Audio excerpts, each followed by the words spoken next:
Hello, friends. Welcome back to our journey to become the industry ready professional and to show the professional impact on our career growth. In recent sessions, we have seen 5S principles, correct? Sort, set in order, shine, standardize, and sustain. आता ह्या सगळ्या गोष्टी आपण शिकलेलो आहोत. आता याच्या पुढची स्टेप आपल्याला शिकायची. पुढची स्टेप म्हणजे काय आहे? तर आहे लीन थिंकिंग. लीन थिंकिंग म्हणजे काय? लीन म्हणजे काय? लीन या शब्दाचा पहिल्यांदा अर्थ काय हे बघूया आता. लीन या शब्दाचा अर्थ असा आहे की रिड्युसिंग वेस्ट. आता रिड्युसिंग वेस्ट म्हणजे वेस्ट पहिल्यांदा काय आहे हे माहित असायला पाहिजे, तर आपण ते वेस्ट रिड्यूस करू शकतो. आणि अजून एक त्याला डेफिनेशन अशी आहे की डुईंग मोर विथ लेस, म्हणजे जास्त production by using less resources, जास्त काम युझिंग लेस रिसोर्सेस, ही लीन कॉन्सेप्ट आहे. आणि आपल्याला आता आपलं जे नॉर्मल थिंकिंग आहे याला आपल्याला कन्वर्ट करायचं आहे लीन थिंकिंग मध्ये. आणि आपण प्रत्येक गोष्ट करताना इथून पुढे अभ्यास करण्याचा प्रयत्न करणार आहोत की कुठलीही प्रोसेस असू दे, मग भले अभ्यास करण्याची प्रोसेस असू दे, पण त्याच्यामध्ये लीन थिंकिंग वापरून मी कशा पद्धतीनं कमी वेळात जास्त अभ्यास करू शकतो, बरोबर? कमी वेळात जास्त प्रॅक्टिकल्स कंप्लीट करू शकतो, कमी वेळात जास्त एक्सपेरिमेंट्स करू शकतो, ह्या गोष्टींचा आपण प्रत्येक वेळेला विचार करणार आहोत. इम्प्लिमेंटेशन आपण आपल्या प्रोफेसर्सना कन्सल्ट करून किंवा मला कन्सल्ट करून आपण त्याचं इम्प्लिमेंटेशन प्लॅन बनवू शकतो. पण आपण विचार करायला आता शिकणार आहोत. विचार करणं म्हणजे काय? तर लीन थिंकिंग करणं. नुसताच विचार नाही करायचं, लीन थिंकिंग करायचंय. ओके. तर आज आपण आता आपण बऱ्याचदा ऐकलेलं सुद्धा आहे की स्मार्ट वर्क करा, हार्ड वर्क नको. मग आता हे स्मार्ट वर्क म्हणजे नेमकं काय हे आपल्याला आज समजून घ्यायचं आहे. ते फक्त असं एखाद्या मूवीमध्ये दाखवतात, तो हिरो एकदम स्मार्टली काम करत असतो, अशा पद्धतीला स्मार्ट वर्क म्हणत नाहीत. इंडस्ट्रीमध्ये स्मार्ट वर्क म्हणजे नेमकं काय आणि हार्ड वर्क म्हणजे नेमकं काय हे आपण आजच्या सेशनमध्ये समजून घेणार आहोत. आणि आपण आपला जो काही नॉर्मल विचार करण्याची पद्धत आहे ती आपण आता कन्वर्ट करणार आहोत लीन थिंकिंग मध्ये. ओके. आजच्या सेशनमध्ये आपण काय काय बघणार आहोत? Value added versus non value added steps. कुठलीही गोष्ट करताना व्हॅल्यू ऍडेड स्टेप काय आहे, त्याच्यामध्ये प्रोसेस एखादी असेल त्याच्यामध्ये प्रत्येक स्टेप आपण बघायची की ती खरंच आपल्याला तो रिझल्ट देऊ शकते का. आपण एखाद्या प्रोसेस जेव्हा वर काम करत असतो तेव्हा त्या प्रोसेसचे आपण कस्टमर असतो. मग त्या कस्टमरला म्हणजे आपल्याला प्रत्येक स्टेप मधून काही व्हॅल्यू मिळतीये का हे आपल्याला बघायचं. आणि काही स्टेप्स असतात त्या नॉन व्हॅल्यू ऍडेड असतात. ओके, म्हणजे त्या स्टेप्स असणं गरजेचं आहे पण त्यातून काही व्हॅल्यू मिळणार नाहीये. मग आपण त्या स्टेप्सना काही काम करू शकतो का? त्या स्टेप्सच्या ऐवजी एखादी व्हॅल्यू ऍडेड स्टेप तिथं आपण ऍड करू शकतो का? या सगळ्या गोष्टी आपण आजच्या सेक्शनमध्ये बघणार आहोत. Doing more with less. Understand the core lean philosophy of maximizing output while minimizing the input. म्हणजे याचा अर्थ असा नव्हे कमी काम करून जास्त फळ मिळवणे, असा अर्थ नव्हे याचा. स्मार्ट पद्धतीनं काम करायचंय, कमी काम नाही करायचंय. स्मार्ट पद्धतीनं काम करायचंय. जे काय आपल्याला वेस्ट दिसतात आपल्या प्रोसेसमध्ये ते एलिमिनेट करायचे आहेत आणि मग आपली प्रोसेसची एफिशियन्सी आपल्याला वाढवायची आहे. आणि तिसरं आहे eliminating waste. Identify and remove the 8 classic forms of waste. Okay, मुदा म्हणतात त्याला जपानीज भाषेमध्ये. 8 प्रकारचे वेस्ट हे प्रोसेसमध्ये असतात, प्रत्येक प्रोसेसमध्ये. ते आपण आजच्या या सेशनमध्ये डिटेलमध्ये बघणार आहोत. Okay. Y lean thinking changes everything? Because आपण मगाशी ट्रान्सफॉर्मेशन म्हटलं ना, नॉर्मल थिंकिंग कडून आपण लीन थिंकिंग कडे ट्रान्सफॉर्मेशन करणार आहोत आपल्या ब्रेनचं. का करणार आहोत? तर मेनी टाइम्स आपण एखादी प्रोसेसवरती हार्ड वर्क करत असतो. बऱ्याच वेळा एखादी प्रोसेस, आता कुठलीही प्रोसेस आपण घेतली तर त्या प्रोसेसवरती आपण काय करतो, एखादा एक्सपेरिमेंट घेतला तर आपण त्याच्यामध्ये काय काय गोष्टी लपलेल्या आहेत प्रत्येक स्टेप वाईज आपण त्याचं अनालिसिस नाही करत. आणि मग तो स्टेप वाईज अनालिसिस न केल्यामुळं काही स्टेप्स असतात ज्या स्टेप्सचा आपल्याला खरंच काही उपयोग नसतो, पण आपण त्या परफॉर्म करत असतो. मग त्या स्टेप्समध्ये आपला वेळ वाया जातो, बरोबर. मग त्या स्टेप्समध्ये आपले पैसे वाया जातात. खरंच त्याची गरज आहे का हे आपण बघायचं. जसं आपण 5 इयर्स केलं होतं ते एरियासाठी होतं. आता हे लीन काय आहे, आपल्या ब्रेनसाठी आहे. लीनला आपण अजून एक डेफिनेशन म्हणू शकतो की 5 इयर्स फॉर आवर ब्रेन. म्हणजे आपण प्रत्येक गोष्टीला सॉर्ट करून, सेट इन ऑर्डर करून, ती गोष्ट व्यवस्थित आपल्याला दिसेल अशा पद्धतीनं हे शाईन करून मग आपण त्याच्यामध्ये जे काही वेस्ट आहेत ते आयडेंटिफाय करणार आहोत. मग ही जे काही लीन आहे हे म्हणजे काय आहे, तर 5 इयर्स ऑफ आवर ब्रेन. कारण आपण 5 इयर्सची कॉन्सेप्ट बघितली, ते आपण आपल्या बॅगसाठी बघितली, टेबलसाठी बघितली, वर्क प्लेससाठी बघितली, वर्क स्टेशनसाठी बघितली, बरोबर.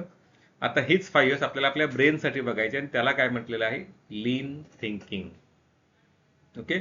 आता कंपन्यांची नावं दिली आहेत तिथं, काही टोयोटा, अमेझॉन, गुगल. आता या वर्ल्ड क्लास कंपन्या अशाच नाही बनलेल्या आहेत एकदम 24-24 तास काम करून, बरोबर. त्यांनी काय केलेलं आहे, त्यांनी जे काही गोष्टी त्यांना गरजेच्या नाही आहेत त्या त्यांनी कट केलेल्या आहेत स्ट्रिक्टली. आणि ज्या गोष्टी करून आपल्याला आउटपुट जास्त दिसतंय, आपल्याला आउटपुट एफिशियंट दिसतंय, त्या गोष्टींवर तरी जास्त भर दिलेला आहे. म्हणून आज त्या कंपन्या वर्ल्ड क्लास कंपन्या आहेत. ओके. मग for you as a student or early career professional, lean thinking means finishing project faster, making fewer errors, and standing out as someone who delivers result efficient. याचा फायदा काय आहे, आपण जर लीन थिंकिंग आपल्या ब्रेनला शिकवलं, इनकल्टिकेट केलं आपल्या कल्चरमध्ये, त्या की मी प्रत्येक गोष्टीकडे बघताना लीन अप्रोच वापरूनच बघणार आहे, असं जर का मी ठरवलं आणि त्या पद्धतीने मी शिकायचा प्रयत्न केला, तर काय होणार आहे, एखाद्या प्रोसेसला जर 15 दिवस लागणारे असतील, तर त्या प्रोसेसचं जेव्हा मी अनालिसिस करणार तेव्हा त्याच्यामध्ये काही दिवस हे माझे अनप्रोडक्टिव्ह असणार आहेत. मग मी ते अनप्रोडक्टिव्ह दिवस मला जर आयडेंटिफाय झाले, तर मी काय करू शकतो, त्या त्या अनप्रोडक्टिव्ह दिवसांमध्ये मी काही प्रोडक्टिव्ह कामं माझ्या प्रोजेक्टची सायमल्टेनियस करू शकतो. त्याच्यामुळे काय झालं, माझा 15 दिवसाचा प्रोजेक्ट जो आहे तो 10 दिवसातच संपला.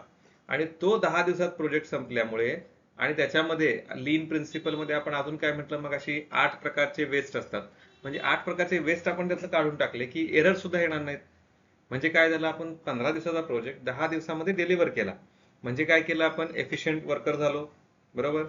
म्हणजे एफिशियंटली आपण तो प्रोजेक्ट क्लोज केलेला आहे 5 दिवस वाचवून. 5 दिवस वाचले म्हणजे काय, आपण जास्त डीप मध्ये न जाता, आपण टीम लीडर आहोत त्या टीमचे, मग आपली 5 दिवसाची सॅलरी, आपल्या टीम मध्ये जर का 5 मेंबर असतील तर त्या 5 मुलांची 5 दिवसाची, प्रत्येकी 5-5 दिवसाची सॅलरी अशी जरी आपण मिळवली, तरी आपलं जे काही सेव्हिंग असणार आहे, जे काही आपण सेव्हिंग दाखवणार आहोत मॅनेजमेंटला, ते सेव्हिंग किती असणार आहे, किमान 10,000 20,000 या लेवलमध्ये ते सेव्हिंग दिसणार आहे. म्हणजे एका प्रोजेक्टमध्ये जर आपण 5 दिवस वाचवले, तर फक्त मॅन आवर्स वाचवून आपण काय प्रकारचं सेव्हिंग करू शकतो हे आता आपण एक्झाम्पल मध्ये बघितलेलं आहे. म्हणून लीन थिंकिंग फार महत्वाचं आहे. प्रत्येक गोष्ट करताना आपण आपल्या घरापासून सुरुवात करू शकतो प्रत्येक गोष्टीची. Okay. The 3 core pillars of lean. Define value. Value is defined by the customer. आपण काही खरेदी करायला जातो, ओके, तर तो सेल्समन जो असतो ना, तो काय करतो, आपल्याला, आपण समजा शर्ट खरेदी करण्यासाठी गेलो, तर मी डिसाईड करून गेलेलो आहे की मी एक फॉर्मल शर्ट खरेदी करणार आहे, बरोबर.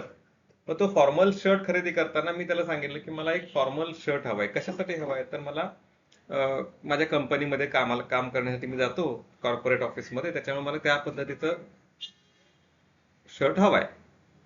मग तो काय करतो, तुम्हाला शर्ट दाखवायला सुरुवात करतो. मग आता शर्ट मध्ये बऱ्याच प्रकारच्या व्हरायटीज असतात, बरोबर. काही शर्ट वरती डिझाईन असते, काही शर्ट वरती फुलं असतील, काही शर्ट वरती चेक्स असतील, काही शर्ट प्लेन असतील. मग आता आपल्याला बघायचंय की मी कुठल्या एरियामध्ये काम करतोय. तर मी एका कॉर्पोरेट ऑफिसमध्ये काम करतोय, MNC कंपनीच्या कॉर्पोरेट ऑफिसमध्ये काम करतोय, तर माझा शर्ट कशा पद्धतीचा असला पाहिजे, फुलं पानं अशी डिझाईन असलेलं चालेल का मला. मग आपल्याला तिथं व्हॅल्यू ठरवावी लागेल. व्हॅल्यू म्हणजे त्याची प्राइस नव्हे, व्हॅल्यू म्हणजे तो शर्ट घालून मला काय रिस्पेक्ट मिळणार आहे, त्याला म्हणतात व्हॅल्यू. जर मी फुला पानांचा शर्ट घालून उद्या ऑफिसमध्ये गेलो, तर मला लोक काय म्हणणार आहेत तिथले, हा विचार मला करता आला पाहिजे. मी जर प्लेन शर्ट व्यवस्थित व्हाईट कलर किंवा कुठल्याही कलरचा प्लेन शर्ट घालून गेलो तर माझं इम्प्रेशन काय पडणार आहे हे समजून घेता आलं पाहिजे. म्हणजे आपण बघितलं तर छोट्या छोट्या गोष्टींची कशी व्हॅल्यू आपल्याला करता आली पाहिजे हे समजून घ्यायचं इथं आपल्याला. आता फॉर अजून एक एक्झाम्पल आपण बघू शकतो. आपण दवाखान्यात जातो, बरोबर. दवाखान्यात गेल्यानंतर आपण बघतो की डॉक्टर आपल्याला औषधं लिहून पण देतात आणि त्यांच्याकडे सुद्धा काही गोळ्या देतात. का देतात गोळ्या आणि औषधं लिहून घ्यायला, लिहून जी काय दिलेली आहेत मेडिकल मधून खरेदी करा म्हणून सांगून? काय कारण असतं औषधं देण्याचं? ते कारण त्यांना माहित असतं की कुठल्या आजाराला कुठलं औषध द्यायचंय. आता त्याच्यानंतर ते काय करतात, बऱ्याचदा तुम्ही असं बघितलं असेल, एखाद्या पेशंट सोबत तुम्ही कधी गेलात तर बघा, ते सांगतात की ही औषधं 15 दिवस घ्या आणि त्याच्यानंतर दुसरं हे औषध चालू करा.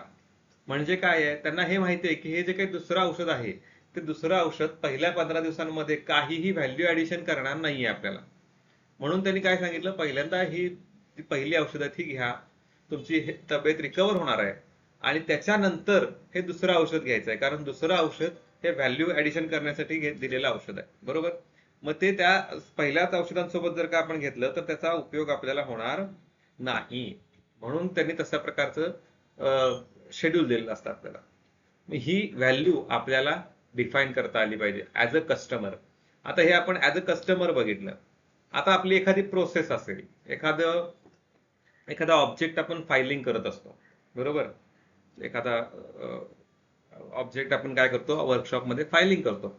मग तो फायलिंग करताना आपल्याला त्याची व्हॅल्यू पहिल्यांदा कळली पाहिजे की ती प्रोसेस जी काय आहे, फायलिंग करण्याची जी काही प्रोसेस आहे, तो ऑब्जेक्ट घ्यायचा आहे, तो ऑब्जेक्ट त्या ह्याच्यामध्ये लॉक करून ठेवायचा आहे मशीनमध्ये, त्याच्यानंतर फाईल घेऊन फाईल कुठल्या साईजची घ्यायची आहे. मग या सगळ्या गोष्टींची काय, ही जी काही पूर्ण प्रोसेस आहे, ही प्रोसेस आपल्यासाठी आपल्यासाठी एक दुकानदार आहे ती प्रोसेस म्हणजे, आणि त्या प्रोसेस मधून जे मिळणार आउटपुट आहे ते आपल्याला मिळणार आहे. त्याच्यामुळे कस्टमर कोण झाला त्या प्रोसेसचा, तर आपण जातो. मग आपल्याला समजून घेता आलं पाहिजे की ही प्रोसेस जी काही आहे ती मला अनालाइज करायला लागेल, बरोबर. मला तो ऑब्जेक्ट जर जास्त फायलिंग करायचा असेल, त्याची जास्त जर का मला हे हाईट रिड्यूस करायची असेल, तर मला छोटी फाईल घेऊन उपयोग आहे का, मला मोठी फाईल घ्यावी लागेल. जर मी मोठी फाईल घेतली तर मला काम लवकर होणार आहे. आणि मग जसं ते माझ्या डिझायर्ड लेवल पर्यंत येईल, तिथे गेल्यानंतर मला फाईल चेंज करता आली पाहिजे. मोठी फाईल ठेवून मला छोटी फाईल घेता आली पाहिजे. ह्या व्हॅल्यू ऍडिशनच्या ज्या काही गोष्टी आहेत ह्या आपल्याला समजून घेता आल्या पाहिजे. दुसरं आहे मॅप द फ्लो. आता आपण बघितलं प्रोसेसचं. मग ही प्रोसेस आपल्याला मॅप एक ऍज अ फ्लो आपल्याला ती मॅप करता आली पाहिजे की कुठल्या पद्धतीनं मी पहिली स्टेप करणार आहे, दुसरी स्टेप माझी काय असणार आहे, तिसरी स्टेप माझी काय असणार आहे. ह्या स्टेप्स आपल्याला पहिल्यांदा फ्लो डायग्राम मध्ये किंवा फ्लो चार्ट मध्ये लिहिता आले पाहिजे. आणि तिसरं आहे perceive perfection. Lean is not a one time project, it's a continuous improvement mindset. Always asking how can I do this better, faster and less waste, with less waste, बरोबर. मग आपल्याला आपली प्रोसेस जर का पूर्ण माहित असेल आणि आपण त्या प्रोसेसचं पूर्णपणे अनालिसिस केलेलं असेल, तर आपण त्या प्रोसेसमधून मॅक्सिमम प्रोडक्ट एफिशियन्सी अचीव करू शकतो. पण कधी, जर मला ती प्रोसेस माहिती असेल तर, त्या प्रोसेसचं प्रत्येक स्टेपवरती मला काय करायचं हे माहिती असेल तर, आणि मग प्रत्येक स्टेपवर मला काय करायचं हे माहित असेल तर मला प्रत्येक स्टेपचं आउटपुट सुद्धा कळणार आहे. आणि मग तेव्हाच मी त्या प्रत्येक स्टेप मधून मॅक्सिमम आउटपुट काढून घेऊ शकणार आहे. मग यालाच म्हटलेलं आहे lean thinking, lean continuous improvement mindset म्हटलेलं आहे इथं. हे आपल्याला समजून घेता आलं पाहिजे. Okay. Value added versus non value add. आता हा एक प्रत्येक 4 क्वाड्रंट्स आहेत, त्या 4 क्वाड्रंट्सचे आपण कशा पद्धतीने 4 क्वाड्रंट्स काम करतात हे बघूयात आपण. ओके. तर तुम्ही बघू शकता, हा लो एफर्ट आणि हाय कस्टमर व्हॅल्यू हा क्वाड्रंट आहे. हाय कस्टमर व्हॅल्यू आणि हाय एफर्ट हा क्वाड्रंट आहे. High effort but low customer value हा क्वाड्रंट आहे. आणि या क्वाड्रंट मध्ये लो एफर्ट आणि लो कस्टमर व्हॅल्यू आहे. मग आपल्याला काय हवंय, आपण काय डेफिनेशन बघितली की लो एफर्ट आणि हाय कस्टमर व्हॅल्यू याला काय, ही जे काही ह्या क्वाड्रंट आहे हा आपल्यासाठी महत्वाचा आहे. आपली प्रत्येक प्रोसेस, आपली प्रत्येक स्टेप ह्या क्वाड्रंट मध्ये येणं गरजेचं आहे. ओके, मग त्याच्यामध्ये काय आहे तर व्हॅल्यू ऍडेड डायरेक्टली ट्रान्सफॉर्म्स प्रोडक्ट. म्हणजे याच्यामध्ये कमी एफर्ट्स मध्ये आपण जास्त कस्टमर व्हॅल्यू डेव्हलप करतोय. दुसऱ्या क्वाड्रंट मध्ये काय आहे, required non value added compliance steps. म्हणजे आता इथे डायरेक्ट प्रोडक्ट आपण डिप्लॉय करतोय, पण इथे काय आहे, कॉम्प्लायन्स स्टेप्स मध्ये आहेत. म्हणजे प्रत्येक वेळेला प्रत्येक गोष्ट टेस्टिंग होणं गरजेचं आहे. डायरेक्ट आपण एखादा प्रोडक्ट देऊ शकत नाही. For example, low effort high customer value. आपण एखाद्या उसाच्या रसाच्या दुकानात गेलो समजा, ओके, तर तो आपण तिथे काय टेस्टिंग वगैरे करतो का, की उसाचा रस त्याने काढून आपल्याला दिला ग्लासमध्ये, की आपण त्याचं टेस्टिंग वगैरे करतो का, की किती प्युअर आहे किंवा काय आहे. आपण काय करतो, ग्लास आला आपल्या समोर आपण पिऊन टाकतो. म्हणजे काय झालं, लो एफर्ट हाय कस्टमर व्हॅल्यू. तेच जेव्हा तोच ऊस जेव्हा साखर कारखान्यात जातो, तेव्हा तेव्हा त्या उसाचा जेव्हा रस निघतो, तेव्हा शुगर फॅक्टरीमध्ये, तेव्हा त्याचं काय केलं जातं, टेस्टिंग केलं जातं. टेस्टिंग केल्यानंतर तो पुढच्या स्टेपसाठी वापरला जातो. म्हणजे तिथं काय झालं, एक नॉन व्हॅल्यू ऍडेड स्टेप आली. कुठली आली तर ती कॉम्प्लायन्सची आली, टेस्टची आली, बरोबर. पण ती टेस्ट न करता जर का आपण गेलो तर काय होणार आहे, कदाचित एखादा ऊस खराब असू शकतो, एखाद्या ऊसामध्ये रसामध्ये तेवढी प्युरिटी नसणार आहे. मग आपल्याला हाय कस्टमर व्हॅल्यू मिळणार आहे का, नाही मिळणार आहे. म्हणून इथं आपल्याला टेस्टिंगची गरज असते. मग इथे डायरेक्ट आपण कधी प्रोडक्ट कस्टमरकडे जात नसतो, इथे टेस्टिंग होऊन कम्प्लिटली जात असतो. मग इथे हाय एफर्ट झाले. आता हे खालचे जे दोन क्वाड्रंट आहेत, इथं आपल्याला अजिबात काम करायचं नाहीये. पहिला क्वाड्रंट आहे low effort low customer value, म्हणजे कम्प्लिटली वेस्ट आहे, बरोबर. तिथं आपल्याला प्रत्येक वेळेला रिवर्क आहे, प्रत्येक वेळेला एक्सेस आहे कुठलीही गोष्ट, आणि वेटिंग आहे प्रत्येक वेळेला. म्हणून इथे काय आहे, low low effort low customer value. आणि इथे हाय एफर्ट आणि low customer value, investigate potential improvement items. आणि ह्या स्टेपमध्ये, ह्या क्वाड्रंटमध्ये ज्या ज्या आपल्या प्रोसेस येत आहेत, त्यांना आपल्याला एफर्ट्स तरी द्यावे लागतात, जास्त एफर्ट्स द्यावे लागतात, पण आपले जे कस्टमर व्हॅल्यू आहे ती कमी आहे. मग आपल्याला इथे इन्व्हेस्टिगेट करावं लागेल की का कस्टमर व्हॅल्यू कमी आहे. मग आपल्याला ही जी काही ह्या ठिकाणी जे काही प्रोसेस असतील, त्या प्रोसेस आपल्याला ह्या वरच्या क्वाड्रंटमध्ये शिफ्ट करता आल्या पाहिजेत. इथं ज्या काही स्टेप्स असतील, low effort low customer value, ह्या टोटल वेस्ट आहेत. We can strictly eliminate them. हे आपल्याला जेव्हा आपण कुठलीही प्रोसेस करायला घेऊ, तेव्हा आपल्याला त्या प्रोसेसच्या स्टेप्स आहेत त्या आपल्याला या 4 क्वाड्रंट मध्ये बसवता आल्या पाहिजेत. आणि त्या बसवल्यानंतर आपल्याला लक्षात येणार आहे की कुठली स्टेप आपल्याला काढून टाकायची आहे, कुठली स्टेप आपल्याला डायरेक्ट एफिशियन्सी देते, कुठल्या स्टेपमध्ये काही नॉन व्हॅल्यू ऍडेड स्टेप्स आहेत, सचेस कॉम्प्लायन्स स्टेप्स असतील, टेस्टिंग वगैरे. त्यांना व्हॅल्यू काही ऍड होत नाहीये, फक्त त्यांना कॉम्प्लायन्स स्ट्रिक्ट होतोय. म्हणून त्या स्टेप्स त्या प्रोसेस या स्टेपमध्ये येणार आहेत. आणि ज्या काही ह्या क्वाड्रंटमध्ये पडतील आपल्या स्टेप्स, त्यांना आपल्याला इन्व्हेस्टिगेट करून त्यांचं रूट कॉज फाइंड आउट करून त्या स्टेप्स आपल्याला या वरच्या क्वाड्रंटमध्ये आणता आल्या पाहिजे. ओके, आता एक एक्झाम्पल आपण बघणार आहोत, कस्टमर केअर. प्रत्येक जण आपण बऱ्याचदा बँकचा असेल किंवा मोबाईलचा असेल, कस्टमर केअरला आपण फोन करतो, बरोबर. आता त्या कस्टमर केअरचं जे काही ऑपरेशन असतं, त्याचा आपण इथे एक value added non value added steps कशा पद्धतीने असतात हे आपण आता इथे बघणार आहोत. ओके, मग आता काय आहे इथं, तसं डेली शेड्यूल आहे. ओके, तर हा कस्टमरचा एक कॉल आलेला आहे. मग कस्टमरचा कॉल आल्यानंतर काय करतो एजंट, काय करतो, तो फोन उचलतो आणि त्याला ग्रीट करतो. किती वेळ लागला, 10 सेकंड्स लागले. मग हे करणं गरजेचं आहे का, ग्रीट करणं फार गरजेचं असतं, कारण कस्टमर आपल्याला सांभाळून ठेवायचं आहे, म्हणून ग्रीटिंग करणं महत्वाचं आहे. म्हणून 10 सेकंड्स काय आहेत, व्हॅल्यू ऍडेड आहेत, बरोबर. त्याच्यानंतर दुसरी स्टेप काय करतो, तो कस्टमर शेअर्स क्वेरी. मग कस्टमर काय करतो, ग्रीटिंग घेतो आणि आपल्याला जो कस्टमर केअरचा एजंट आहे त्याला तो काय करतो, आपली क्वेरी सांगतो. मग त्याच्यामध्ये किती वेळ जातो, 60 सेकंद जातो, बरोबर. त्याच्यामध्ये व्हॅल्यू ऍडेड किती आहे, 30 सेकंद आहे. आणि जे काही काय म्हणतात त्याला, नॉन व्हॅल्यू ऍडेड पण नाहीये आणि इन्फॉर्मेटिव्ह आहे, ते 30 सेकंड आहेत. म्हणजे व्हॅल्यू ऍडेड किती आहे, फक्त 30 सेकंड आहे.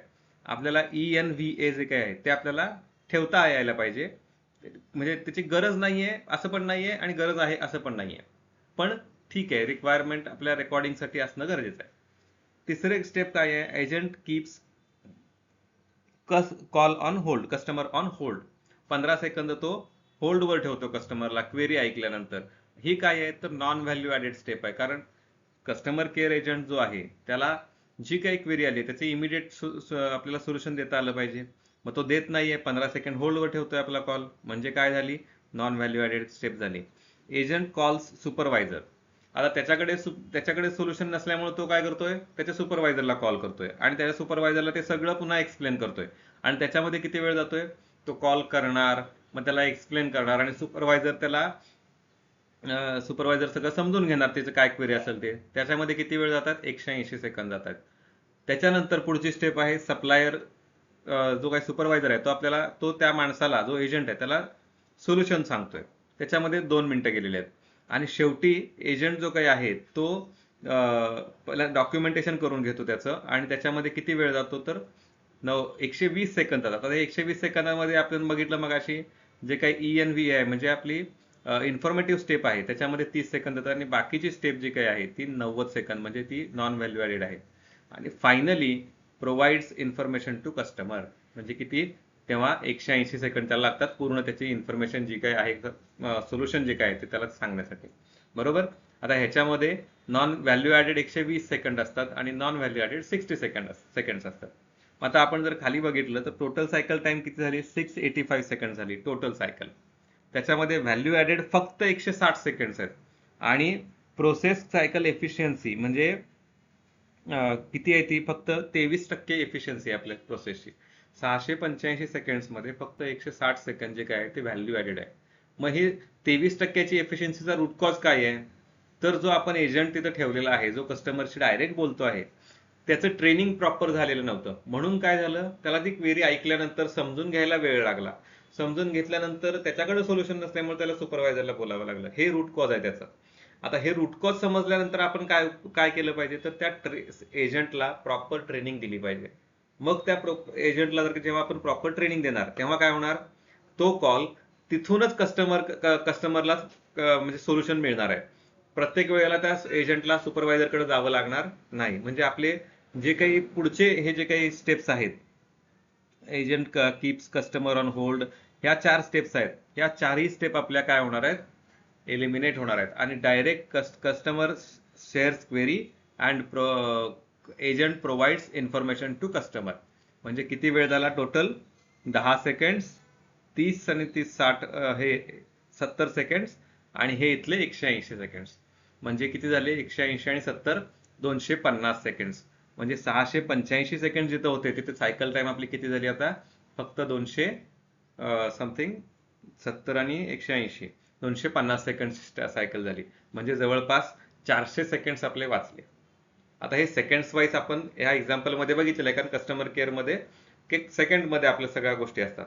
अशाच पद्धतीने आपल्याला प्रत्येक स्टेप आपण जे करतोय, आपण लॅबमध्ये एखादा एक्सपेरिमेंट करत असू किंवा आपल्या वर्कशॉपमध्ये एखादं प्रॅक्टिकल करत असू, तर आपल्याला त्या प्रॅक्टिकलची प्रत्येक स्टेप बघता आली पाहिजे आणि त्या प्रत्येक स्टेपला किती वेळ लागतो, मग तो वेळ खरंच व्हॅल्यू ॲडेड आहे का नॉन व्हॅल्यू ॲडेड आहे का इन्फॉर्मेटिव्ह आहे, ह्या गोष्टी आपल्याला बघता आल्या पाहिजेत. म्हणजे आपण आपल्या प्रोसेसची एफिशियन्सी वाढवू शकतो.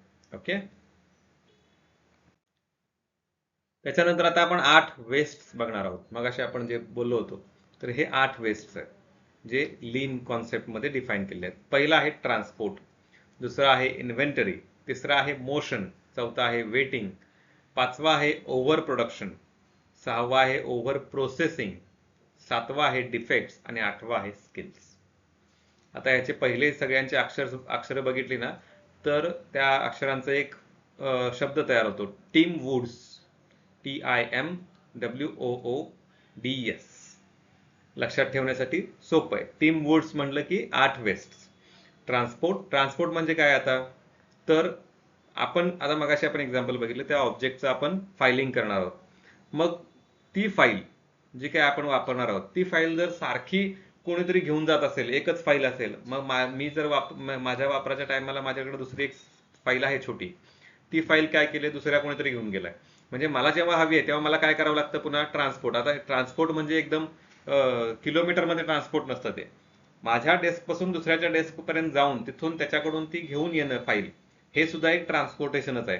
मग ह्या ट्रान्सपोर्टमध्ये वेळ जातो. मग त्यासाठी आपण काय केलं पाहिजे, जेवढे स्टेशन्स असतील तेवढ्या प्रत्येक साईजच्या फाईल्स आपल्याला तिथं आणून ठेवता आल्या पाहिजेत. म्हणजे काय होणार आहे, प्रत्येक स्टुडंटला तिथं आपल्याला वाट म्हणजे फिरावं नाही लागणार की कुणाकडे माझी नेमकी फाईल आहे, कुठल्या टेबलवरती फाईल आहे ते शोधावी नाही लागणार. इन्व्हेंटरी आता लागतात म्हणून फाईल्स भरपूर आणून ठेवल्यात असं पण नसलं पाहिजे. जेवढे स्टेशन्स आहेत तेवढ्याच फाईल्स असल्या पाहिजेत. बरोबर. जास्त फाईल्स असल्या तर त्याचं काय होणार आहे, उगाच विनाकारण ते इन्व्हेंटरीमध्ये पडून राहणार आहेत. वापरात तर येणारच नाहीत पण इन्व्हेंटरीमध्ये पडून राहतील. वर्ष 2 वर्षातून एकदा जर का फाईल रिप्लेस करावी लागत असेल तर आतापासून इन्व्हेंटरी ठेवण्यात काहीच अर्थ नाहीये. बरोबर. तिसरं आहे मोशन. म्हणजे मला काय करावं लागतं, प्रत्येक डेस्कवर जाऊन प्रत्येक वर्क स्टेशनला जाऊन शोधावं लागतं की माझी फाईल कुठे आहे. म्हणजे मला प्रत्येक वेळेला हालावं लागतं, माझं मोशन होतं. बरोबर. त्याच्यानंतर वेटिंग. आता माझी फाईल जर का त्या तिसऱ्या टेबलवरती मला सापडली, पण कुठल्या कंडिशनमध्ये सापडली, तर तो तिथं जो विद्यार्थी काम करतोय तो काय करतोय, ती फाईल वापरतोय सध्या. म्हणजे त्याचं काम होईपर्यंत मला थांबावं लागेल. म्हणजे माझा वेळ कुठे गेला, तिथे गेला ना माझा वेळ. मग हे आपल्याला समजून घेता आलं पाहिजे की कशा पद्धतीने माझा वेळ कुठं कुठं वाया जातोय वेटिंग करण्यामध्ये. त्याच्यानंतर आहे ओव्हर प्रोडक्शन. मला किती हे लागणार आहेत ऑब्जेक्ट्स बनवायला सांगितलेले आहेत, तर मला आज माझ्या प्रॅक्टिकलमध्ये एकच ऑब्जेक्ट बनवायचा आहे. मग मी किती ऑब्जेक्ट्स बनवले पाहिजेत, मी 2 ऑब्जेक्ट्स बनवायचे आहेत का विनाकारण, नाही बनवायचे. ह्याला म्हणतात ओव्हर प्रोडक्शन. Over processing. जर ती फाईल परफेक्ट साईज मध्ये आता आलेली आहे तर त्या फाईलसाठी अजून सॉरी ऑब्जेक्ट तो प्रत्येक परफेक्ट साईज मध्ये आला तर त्याच्यावरती अजून काही प्रोसेस करण्याची गरज आहे का, पण नाही. एखाद्याला काय वाटतं की नाही त्याला मी जर असं कर्व करेन, कॉर्नर सगळे त्याचे ते कर्व करेन, काही गरज नाही. आपल्याला जे स्पेसिफिकेशन दिलंय त्या स्पेसिफिकेशन प्रमाणे झालेलं आहे का, दॅट्स इट.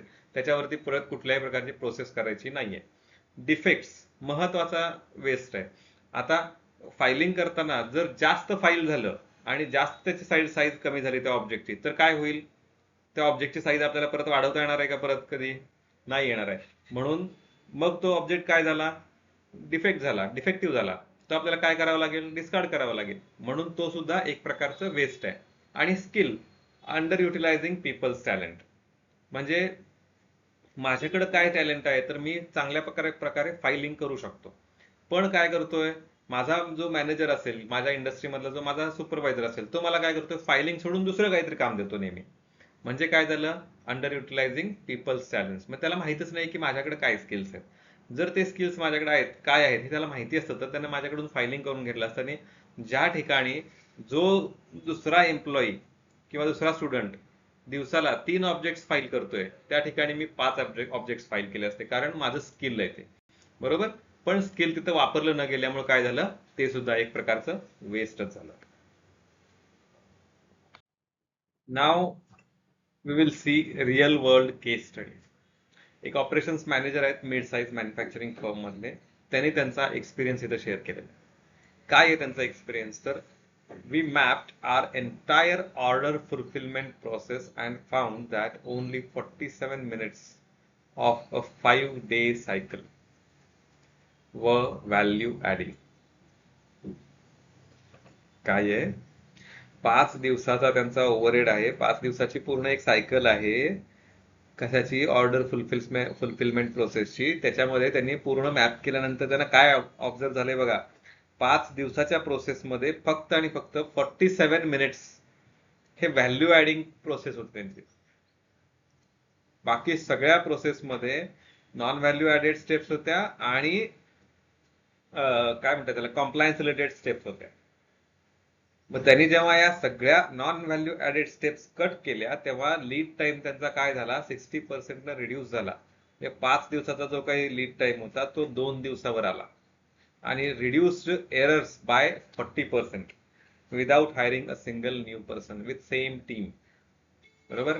मग आता बिफोर लीन त्यांची काय सिच्युएशन होती, 5 दिवस लीड टाइम होता, 14 हँड ऑफ बिटवीन डिपार्टमेंट्स. म्हणजे तो प्रोडक्ट 14 वेळेला इकडून तिकडे या डिपार्टमेंटमधून त्या डिपार्टमेंटमध्ये जायचा, फ्रिक्वेंट रिवर्क व्हायचं. अँड फ्रस्ट्रेटेड कस्टमर तरी फ्रस्ट्रेटेड कारण 5 दिवस लागतात म्हणून. बरोबर. आणि हे सगळं करण्यामध्ये टीम इतकी बिझी असायची की असं वाटायचं की ह्या टीमकडेच सगळं काम आहे.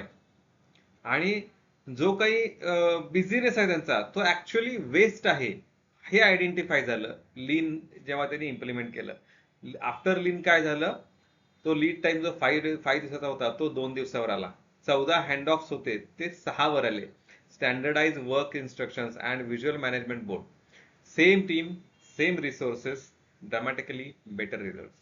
5 दिवसाचं काम जर 2 दिवसात होणार असेल तर काय हरकत आहे, बरोबर ना? आता इतिहासात एक पेशवे बाजीराव यांच्याबद्दल एक इतिहासामध्ये उल्लेख आहे की ज्या सैन्याची एखादी जर का तुकडी निघाली असेल, आर्मी एखादी निघाली असेल, तर त्या सैन्याला एखाद्या ठिकाणी पोहोचायला जर 5 दिवस लागणारे असतील, तर बाजीराव पेशव्यांचे जे काही सैन्य होतं त्यांच्या नेतृत्वाखाली लढणारं ते सैन्य त्या ठिकाणी 2 दिवसातच पोहोचायचं. म्हणजे त्यांनी काय अभ्यास केला असेल, काय लीन थिंकिंग असेल त्यांचं, की प्रत्येक स्टेपमध्ये त्यांनी काय विचार केला असेल. आणि बरं असं पण नाही की रेस्टलेस पळतायत, कारण तिथं जाऊन काय आराम करायचा नाही, तिथं जाऊन पुन्हा युद्धच करायचंय, बरोबर? म्हणजे त्यांनी 5 दिवसाचे जर काही त्यांचे फ्लो बघितला तर त्याच्यामध्ये त्यांनी रेस्ट किती आहे, रनिंग किती आहे, या सगळ्या गोष्टी बघून झाल्यानंतर त्यांनी काय केलेलं आहे, तो जो काही टाइम आहे तो 2 दिवसावर आणलेला आहे. हे एक रिअल टाइम आणि आपल्या हिस्ट्रीमध्ये असलेलं फार मोठं उदाहरण आहे. प्रत्येकाने याचा अभ्यास केला पाहिजे आणि करता आला पाहिजे आपल्याला याचा अभ्यास. ओके, त्याच्यानंतर आता तुमची जी काही आजची क्विक विन टास्क आहे ती काय आहे? 15 मिनिटाची टास्क आहे बऱ्यापैकी.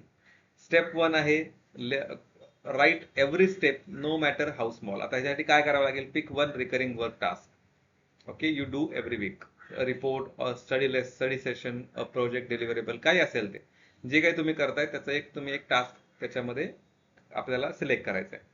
त्या टास्क मध्ये आपल्याला काय करायचे आहेत? Value added, required, non value added आणि वेस्ट म्हणजे डब्ल्यू. आणि प्रत्येक डब्ल्यू ला आपल्याला सर्कल करायचं आहे, का आता आपल्याला तो एलिमिनेट करायचा. ओके, मग ह्या प्रोसेस मधल्या प्रत्येक स्टेप आपल्याला काय करायचे आहेत? लिहून काढायचे आहेत. प्रत्येक स्टेप लिहून झाल्यानंतर आपण काय करणार आहोत? तर त्या ठिकाणी तिथं त्याला एक लेबल देणार आहोत. लेबल काय असणार आहे? व्हॅल्यू ऍडेड साठी V, required non value added साठी काय असणार आहे? आर, आणि वेस्ट साठी काय असणार आहे? वेस्ट म्हणजे नॉन व्हॅल्यू ऍडेड. ओके, आणि तिसरी काय आहे स्टेप? तर remove or reduce 1 step today. जे काही डब्ल्यू ज्याला आपण लेबल केलेलं आहे त्यातल्या किमान 1 किंवा 2 स्टेप्स आत्ताच्या आत्ता आपल्याला रिमूव्ह करता आले पाहिजे. तुम्ही कुठलीही प्रोसेस घ्या, त्याच्यामध्ये तुम्हाला हे इम्प्लिमेंट करता येऊ शकेल. ओके, होमवर्क काय आहे आपला आजचा? तर complete your value stream map for 1 personal or academic process, जे आपण आता 15 मिनिटांमध्ये करायला सांगितलेलं आहे तुम्हाला. ते 15 मिनिटांमध्ये तुम्ही तुमच्या इक्विपमेंट टास्क मध्ये करायचं आहे. पण हे सुद्धा तुम्हाला दुसऱ्या एका प्रोसेससाठी किंवा दुसऱ्या एखाद्या ह्याच्यासाठी व्हॅल्यू स्ट्रीम मॅप बनवायचा आहे. Identify and document at least 3 waste. Okay, using TIM वुड्स फ्रेमवर्क. म्हणजे 3 वेस्ट आपण आयडेंटिफाय केल्यानंतर त्या 3 वेस्टचा आपल्याला कॅटेगरी कुठली आहे हे पण आपल्याला त्याच्यामध्ये टीम वुड्स प्रमाणे सांगायचे. टीम वुड्स आपण इन डिटेल बघणार आहोत पुढच्या सेशनमध्ये. Okay, interview a classmate or colleague about a process they find frustrating. Map their waste. Research 1 company known for lean practices and note what they do differently. तुम्ही आता कुठल्याही कंपनीमध्ये असाल किंवा तुम्ही तुमच्या ओळखीचे कोणी असतील कंपनीमध्ये, तर तुम्ही ह्या रिसर्च कंडक्ट करायचा आहे. Prepare 1 improvement idea to share in our next session. तर तुम्हाला काय करायचं आहे? प्रत्येक मोमेंटला एक नवीन आयडिया तुमच्याकडे आली पाहिजे जी आपल्याला आपण कुणाशी तरी शेअर करू शकतो.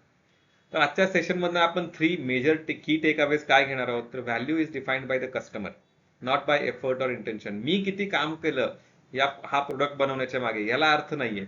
या प्रोडक्टनं माझा कस्टमर किती हॅपी होणार आहे, माझ्या कस्टमरला किती व्हॅल्यू मिळणार आहे, ही फार महत्वाचं आहे. कारण कस्टमर व्हॅल्यू डिफाईन करतो. तो प्रोडक्ट बनवण्यासाठी मी 4 दिवस काम केलं याच्याशी कस्टमरला काही घेणं देणं नाहीये. पण तो प्रोडक्ट त्याला किती व्हॅल्यू त्याच्या जो काही त्याचं जे काही रुटीन आहे त्याच्यामध्ये तो किती व्हॅल्यू ऍड करतो याला फार महत्व आहे. आणि तो कस्टमर डिफाईन करतो, ते आपण नाही डिफाईन करू शकत. Most work is waste. In most processes fewer than 10% of steps are truly value adding. कुठलीही प्रोसेस घ्या तुम्ही, 10 ते 15% फक्त प्रोसेस मध्ये त्या व्हॅल्यू ऍडिंग स्टेप्स असतात. बाकी सगळ्या स्टेप्स नॉन व्हॅल्यू ऍडिंग किंवा required but non value adding असतात. Okay, lean is a mindset. आपण प्रत्येक वेळेला टॉपिकचं नाव सुद्धा आपण दिलेलं आहे की लीन थिंकिंग. का? तर आपण आपला माइंडसेट जो आहे, जो आपण प्रोफेशनल माइंडसेट करण्याकडे आपलं आता ट्रेनिंग चालू आहे, तर आपला नॉर्मल आणि पर्सनल माइंडसेट होता, आपला प्रोफेशनल करायचा आहे. तर त्या प्रोफेशनल माइंडसेट मध्ये आपल्याला लीन थिंकिंग ही फार महत्वाची कॉन्सेप्ट आहे. Okay, With that saying, thank you so much for listening to me, and I hope everyone will start implementing this lean thinking or lean approach or lean concept in your work area, workstation, or in your personal life. Okay, start using lean methodologies, and it is going to give you dramatically best results. Thank you so much.